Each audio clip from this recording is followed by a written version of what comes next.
మోడీ మీద ఎక్స్పెక్టేషన్స్ పెరిగిపోతున్నాయి. ఏ స్థాయిలో అంటే ఓ పక్కన పుతిన్ ఒక కబురు చేశాడు, రష్యా ఉక్రెయిన్ వార్ని కంట్రోల్ చేయగలిగిన శక్తి నీకే ఉంది చూడమని చెప్పేసి. అటు మోడీని తను నమ్ముతున్నాడు. ఈవెన్ అమెరికా యూరోప్ దేశాలు కూడా ఇవాళ ఆ వార్ కంట్రోల్ చేయాలంటే మోడీకి అప్పచెప్పే పరిస్థితిలో ఉన్నారు. వాళ్ళు ఎవరి మాట వినే పరిస్థితిలో లేదు. రెండో పక్కన ఇజ్రాయెల్ హమాస్ వార్ని కంట్రోల్ చేయడం అమెరికా లేకపోతే అటు ముస్లిం దేశాలైనటువంటి ఈజిప్ట్ కానీ ఖతార్ కానీ వీళ్ళెవరు వల్ల కాదు, ఒక్క భారత ప్రధానమంత్రి నరేంద్ర మోడీ వల్లనే అవుతుంది. మోడీ తలుచుకుంటే శాంతి ఒప్పందం చేయగలడు. ఈ మొక్క ఎవరో చెప్పట్లేదు. ముస్లింల్లో కీలకమైనటువంటి షాహీ ఇమాం, ఢిల్లీ జామా మసీదుకి సంబంధించినటువంటి ఇమాం బుఖారీ ఈ స్టేట్మెంట్ ఇస్తున్నారు.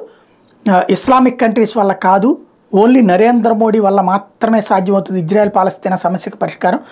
The Muslim world has not lived up to its responsibilities in the Israel-Palestina conflict. In the end, I hope that the Prime Minister of my country will put an end to the war and resolve issues. ఇది ఆయన ఇచ్చినటువంటి statement.